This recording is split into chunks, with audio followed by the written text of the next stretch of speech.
tell you that hacking is not as easy as these tools are. These tools are, just elementary, but ultimately it would always boil down to the intelligence and the techniques you would use and the methodologies you would, have over time. So before we go ahead, I would show you two important things which developers make mistake of and how it could be exploited in the worst possible way. I think Ravi would be explaining me that these concepts along with me, which is hostile subdomain takeover, right? So yeah, I've got another question. What do I save all my credentials in environment variables in hopes of keeping it safe? Yeah, you can always save it, save it in your environment, in the path of environmental variables, and you can expect it to be safe.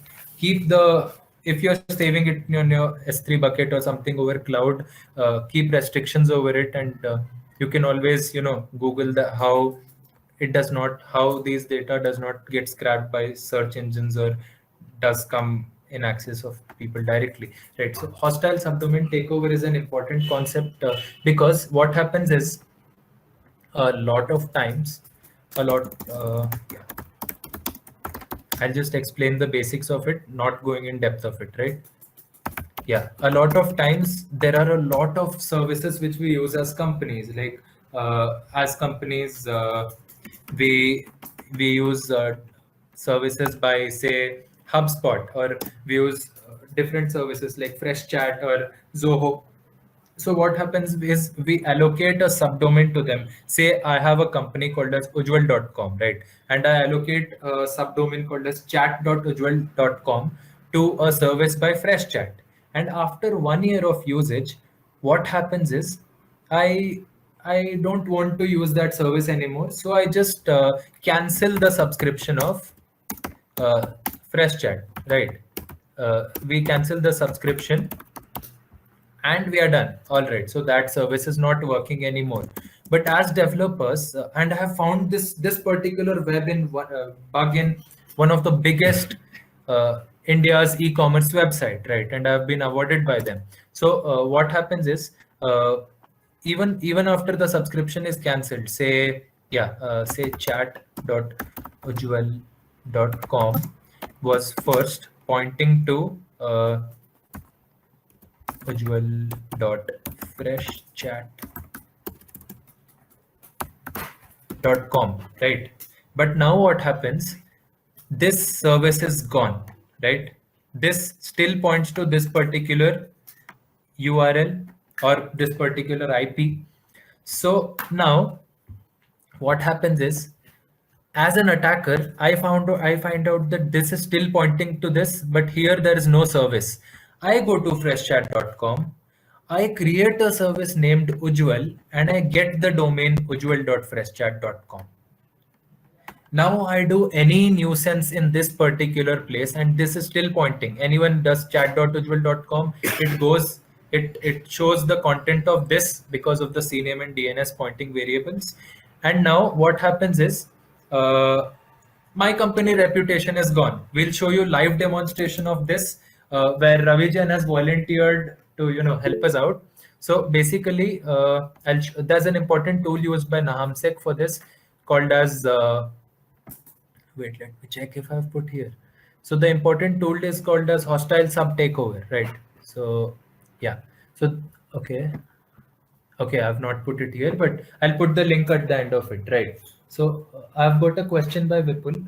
How safe are OAuths these days that allows third-party services for limited access to HTTP servers on behalf of owners, right? So yeah, OAuth is again a subject to another testing. We called it OAuth testing itself. So OAuth testing, or I'll answer this question towards the end of this talk, after I cover hostile subdomain takeover, right? So now there's this tool called as hostile sub takeover, and I'll provide the link of it. So let's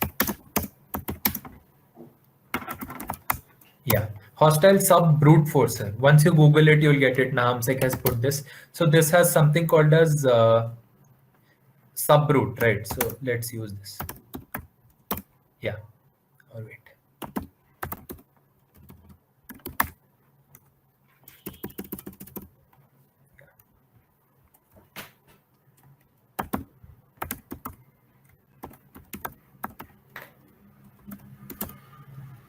Okay, wait, I need to do chmod, I guess.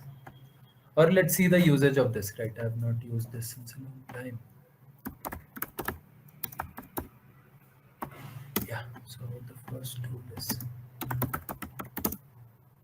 yeah. So here is the link of this particular tool. Usage was pretty simple as far as I remember. Yeah, Ruby. Okay, I was doing RB, right? So let me first paste the link of it. And now, yeah. So let's do Ruby sub. Yeah. So now this opens. So I want to attack a website called as Ravijan.in. I want to check whether Ravijan.in has any hostile servers or, often orphan servers, I mean orphan subdomains pointing somewhere, right? So this usually takes some time. To cut your time, I had just done scan like 10 minutes back, I mean just 10 minutes before the talk. So here is the screenshot of it. You can see the results as well after 2 to 5 minutes, but I'll cut the time, so I'll just show you this. Yeah. So yeah, this was the screenshot. It had, yeah, if you can see this clearly, it had found live.ravijan.in showing 404, right? Pointing to this particular IP. So this, let's go to this website and check how this works, right? Live.ravijan.in. So I'm running out of time. Thanks for giving me extra time. I might take 10-20 minutes extra. Yeah, but you would definitely have to learn. Yeah, so this shows page 404, but we can see live.ravijan.in is pointing towards GitHub. Now it's very easy to host a GitHub page. Ravi would demonstrate how he hijacks this particular subdomain and destroys, I mean, as an attacker, he destroys the reputation of this website, because everyone coming to this website would think that this website is owned by this particular company. But then an attacker owns that subdomain. This had recently happened even to the BJP website, which is a very important political party in India. Its Delhi website subdomain was hacked by this method itself. So I think I'll stop my screen sharing and Ravi would show in 5 minutes how this hijack happens. Ravi, can you share the screen? Sure, Ujjwal. Yeah. Let me first give a very short brief info about this attack.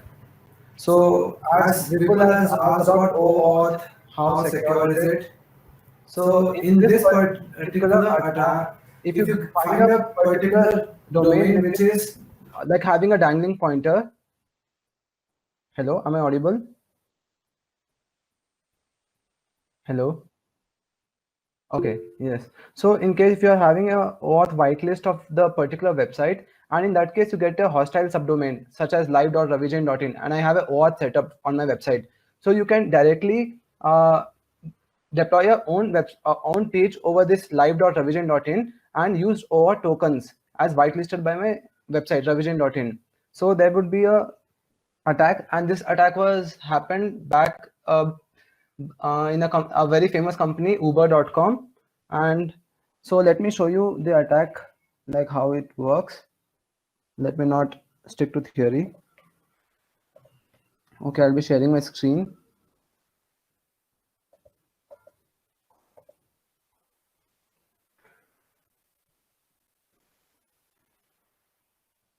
Okay, as usual, as shown, live.ravijan.in was not working.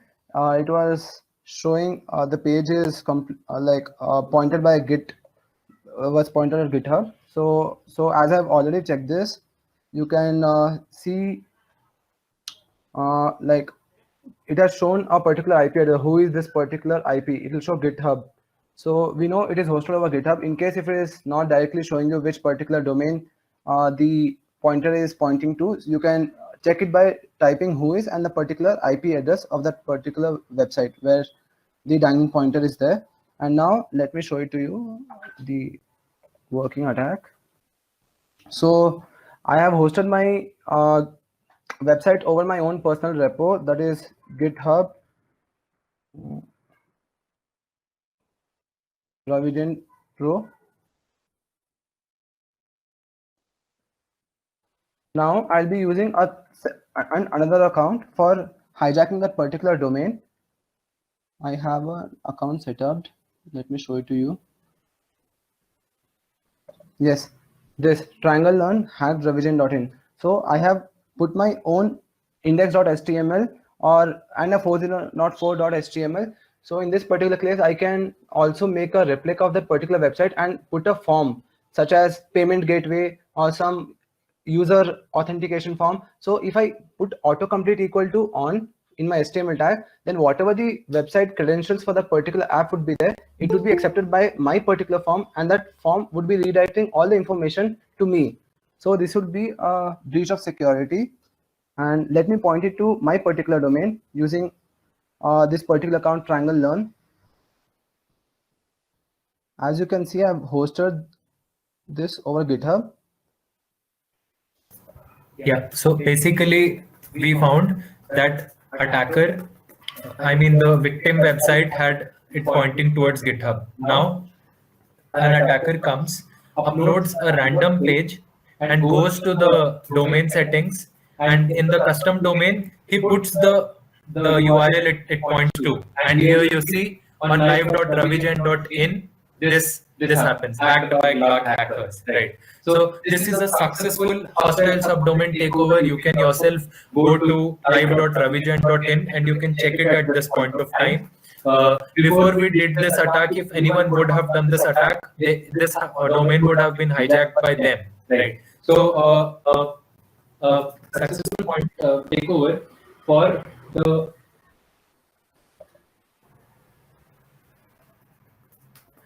so a successful pointer to be taken by developers is after use of a service, make sure you go to your DNS settings and you delete the DNS records even over there after after the usage. Same applies to attackers. Always try to look for any hostile subdomains which have been inferred, and there's a domain, there's a can I take over XYZ named GitHub repo, which tells which are the subdomains you can take. It points to a lot of different services, so you can hijack those services. So I think that's about hostile subdomain takeover. As you could see, this particular website, which is owned by a company or someone called as Ravijan, was hacked by Glug hackers, right?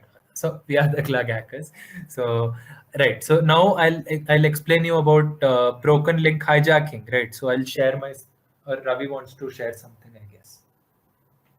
Yeah. So I'll share my screen again.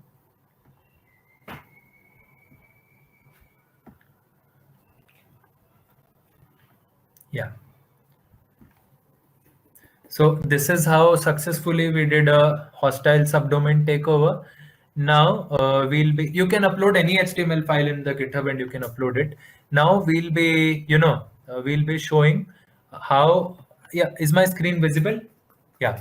So we'll be showing about broken link hijacking. This is pretty simple, like very simple attack. And this too has good impact. I've seen people getting $500, $1,000 on HackerOne and Bugcrowd for this particular hijack, which happens in like 2 to 3 minutes altogether, right? So what we do is there's this tool called as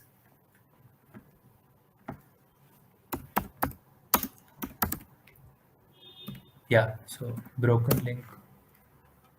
So Abhijit has a question. Hosting sites like GoDaddy usually provide an option to pay extra for protection from publicizing owner information when purchasing a domain. Does that protect us from host lookup? Yeah, it does. It does to an extent. So nobody can look up and find out about who owns that particular domain or all those information. But then again, that's only confined to these lookups, which are very, social in nature, which finds information from open source materials available on the web. But always these organizations have internal access to it, and having any sort of vulnerability in GoDaddy portal or something can put that data at risk, which is very minimal. So this is a tool which is made on NPM to do a broken link hijacking check. So I'll just share it on the chat, and this is very easy to use. Yeah, you can download this as well. Yeah. So now I'll show you how that particular link works. So this is still taking time. For small websites which have very less subdomains, it takes a lot of times for yeah. So we'll be using, broken link checker is already installed. So I'll use BLC, then say, let's check if there are any broken links on Ravi's website. .in. Yeah. Yes. So we did a broken link check. So this is very, this sort of attacks are very, developer specific in nature rather than, rather than being very vulnerable to security attacks. But now in his website, there might be somewhere which points to this particular website called as https chilitretechnologies.com. But this chilitretechnologies.com does not exist in real, right?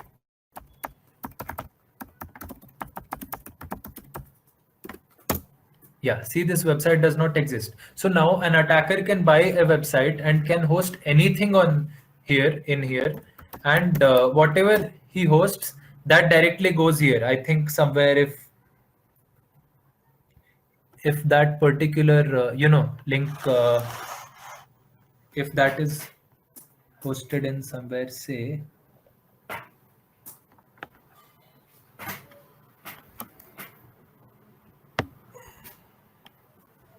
right. So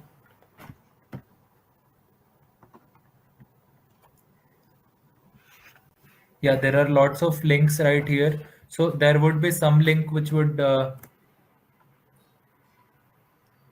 yeah, so here he has written about my main GitHub, right? So let's see if it finds. So that's again another broken link in ravijan.in. So anyone goes to this particular website, hijacks it. So wherever the link is in his website, when they click, it goes to that website. So the trust factor of ravijan.in is at compromise. Again, this sort of attacks I had found in very popular e-commerce websites a few months back, and they had given certificate of appreciation and stuff. So this is how the broken link hijacking happens. Here there's a link called as my main GitHub, which points to something like Ravijan Pro 9, github.com/Ravijan Pro 9, but there's no such website. So anyone can make a website with that particular name and put anything bad and destroy this particular person's reputation. So that's about broken link hijacking. Now I need to I'll explain XSS in the end because it's time consuming, or I'll skip it maybe next time. So there's something called as Burp Suite, right? So this is Burp Suite, which is an interceptor tool. So now Burp Suite intercepts all the data which passes through, basically whatever you type, say facebook.com, right? So this, okay, I've said proxy, right? So references, yeah. So this is our setup. So basically whatever you type or whatever data you access, the request goes to internet and it comes back. I think most of you have this basics clear, that these requests go up and then a response comes from that particular server. That's how websites run. So we have this particular IP on which the data we can intercept. So basically the data will still go to internet and come back, but we eat that data in middle. And I mean, we access that data in middle, we check what is happening, what's going in, what's coming back, and then it goes. Basically, as an interceptor, we are looking at it. This is localhost and port 8080. At port 8080, we have hosted Burp Suite. So I'll just do next. Yeah, start Burp, right? So I'll show you how the internet works. I think this should be pretty new to most of you who have not been in security. So when I put facebook.com, see in proxy, it shows the request which goes to Facebook, get. So get data about facebook.com, forward, get this data, right? So all these data is going to the Facebook server, and what's coming back is being shown in the screen behind this. right? So this is how the get request works. I mean, the get request and post request. Post is the request which we upload. So see, these are the app ID and posts and stuff which comes on my browser. This is pretty irrelevant. So burp suite is where intelligence factor comes in hacking, right? So burp suite, basically whatever I do, I put a random password, say email as glug.com, password as random, right? And now let's see if the interceptor is on. Yeah, interceptor is on. So we intercept the data and we see what is happening. Yeah. Let's put in our search bar, let's put glug. Yeah. Forward. Yeah. So here is the data which we had put. Here, if I change the information, if I make Ujjwal, it will go to Facebook servers as Ujjwal, because we are intercepting it, we are able to edit it, and we are able to send it. We can even check response to this request, and we can even manipulate the response. So do intercept, response to the request, and forward. So response is always in 200 or 400 key codes. So yeah, here is HTTP 200 OK, and this is the response. If I change response as well, those responses will change. So this, you don't need to be intimidated if this looks, pretty, hard and confusing. So this is how you can intercept data. So instead of doing these things live, since it deals with pretty critical information, I'll show you a video, which an attack which I had done, and on a very, very popular platform which makes mobile phones. Right? Why isn't this opening? Yeah, so it's open. So this, how did I bypass OTP, right? I'll explain you step by step. Is my screen visible to everyone? Yeah, cool. Ravi says yes. So yeah, so this is a particular mobile making platform where we had to put the mobile number to log in, right? So I did put my mobile number. Please don't spam on this. So I have put, and now I received OTP on my mobile, right? So I might have received a huge OTP like 821465, and I consider me being an attacker, okay? And this number being, say, Ravi's number. So I don't have OTP of Ravi, but I need to get illegal access to Ravi's account. So now I'll be doing OTP bypass. So I put any random OTP, say 000011119999 something, and now I intercept the data, right? So I intercept it, I click on confirm. That data goes in burp suite, and I go to forward. Yeah. So now you can see the request which contains the data says, like I had put 00000. Here is the request which contains the data which I had put to this particular website. So this is the request. I right click, I click on do intercept, I click on response the request, right? And I forward it. Now this is the response which I get. The response says return 0, error code is equal to error, right? So this says my OTP is wrong. I know that now if I forward this response, my browser will show an error that the OTP is wrong. Please enter the OTP again. But now here's the intelligence factor which we require to use. I intercepted a real request, a request with correct OTP from a different number, and I saw how these responses worked. Those responses just had RET1 enough and had some more content, I don't remember. But now let's use this to our advantage. We know this is how the response system works. So now let's fool their servers. Let's fool their machines. So this is the response which we had received. And this is how I bypassed OTP. I removed the content. I made return 1. And now you can see the magic.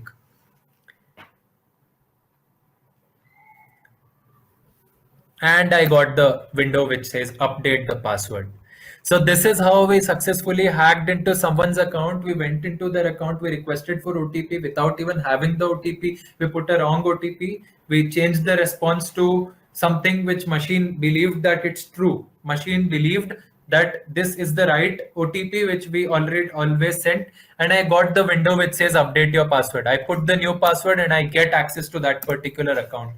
This particular vulnerability had left millions of accounts at risk, where I could hack any account of that particular user on the entire platform, and those accounts contained their phone data as well. So this is the real request which is on screen. This was the request which was successful request, so I replicated it accordingly. So I think this should be clear. This was the report which I sent to that particular organization, and they denied me bounty. So it's here, and they fixed it as well silently. But that does not happen very commonly. But at times, if people are busy and they don't want their developers fired, they do these sort of things. Anyway, so this is how we hacked into that particular mobile platform and bypassed OTP using the Burp Suite. Burp Suite has a lot of features. I don't have time enough today to show these. It has spider, scanner, intruder, repeater, and all these features. In future classes, or in if you can contact me personally or enroll in my classes, I can definitely explain you these things. There is another card tampering video. I had hacked into a a South African company which lends money to people, and I was able to tamper their card, where we just had to pay $25 and I was able to get like $50. But again, it's a huge video, so maybe next time. So this is how I tampered it. Yeah, so I was getting something like $258 just by an expense of $25 or something. So there are different ways to hack it. There are different types of attacks, as you can see in this, these many different sort of attacks, and a lot more. I do like 200-300 sorts of tests. Each of them have different attacks within themselves. This is the OWASP checklist. I'll be sharing link at the end of this talk, which has different test sets which we do: authentication testing, authorization testing, session management, data validation, and a lot more, right? I don't want to confuse you guys within that. So I think I have covered it enough. So most important point which we wanted to share was related to Mozilla is a very beautiful organization and has really good set of URLs for learning security and supporting security. And since it's an open organization, as volunteers, it's our work to try to keep this organization secure, to make internet a better place. Ravi will share a set of links right now which contains the information of where you can go through this. And there's Mozilla Observatory. I'll show you how as beginner noobs, like if you're a developer and you don't want to waste your time much on security, you can go to this and do a auto scan, right? So Mozilla Observatory, and let's scan the domain. So let's scan this Fortune 500 website.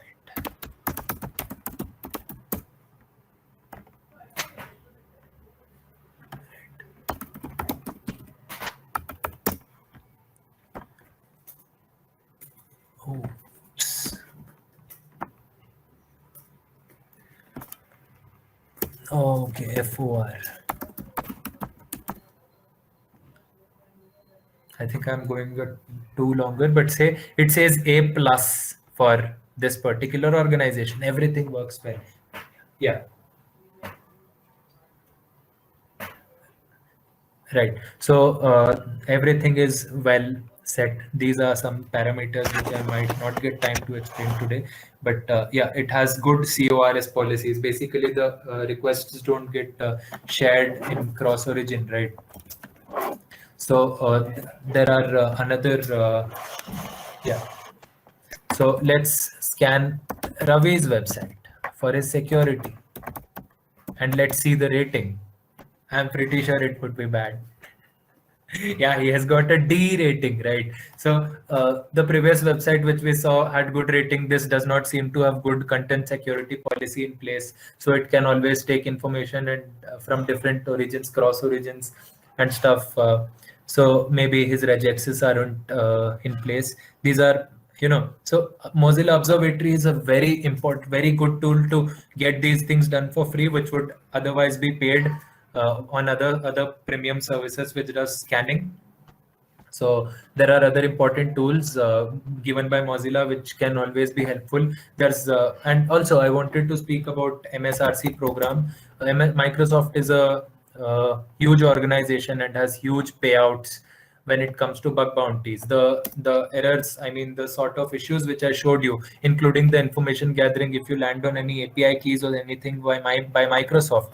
So you can always go on MSRC bug bounty and you can always report it over here, right? So once you report it here, see, these are the prices. So if you find a bug on Azure and it has very high vulnerability, you get up to $40,000. Recently, we saw Bhavuk Jain getting $100,000 by reporting a 0-day on Apple login feature. Maybe next time I would discuss all those things. So these are the places where you can do. There are a lot of bug bounty programs via which you can get started. I am sharing the link in the description, which have the list of all bug bounty programs. You can just take a hold of any of these programs, learn these attack methods, and you can always, do those attacks on these platform and then report it to them ethically, and you get really good rewards. You can check the reward features on HackerOne, what's that? Hacktivity. So Hacktivity contains all the reports, and you can see how people have been paid at very good scale. So you can see XSS was awarded $750. GitLab bypass for multi-part login maybe got $10,000.